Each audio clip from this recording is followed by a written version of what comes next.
আমার বান্দারা ভুলে গুনার কাজও করে ফেলবে, কিন্তু গুনাহটা করার পর যখন আমার বান্দা বুঝতে পারবে আমি ভুল পথে চলছি,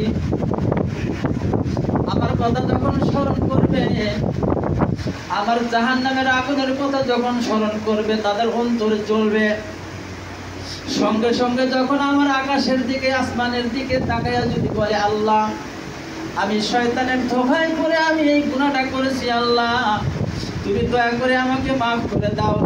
ও শয়তান শোন, আমার বান্দা যখন এই কথাটা বলবে, বলার সাথে সাথে আমি আমার বান্দার পিছনের সমস্ত গুনাহগুলো মাফ করে দিব। আল্লাহ পাক আমাদের জন্য কত সুন্দর সিস্টেম করে রাখছে। শয়তানকে গুনাহগারের কথা বলছে, আবার আল্লাহ বলছে যে আমার বান্দা বোঝার পরে আমার কাছে মাফ চায়, তাহলে আমি আমার বান্দার পিছনের সব গুনাহ মাফ করে দেব।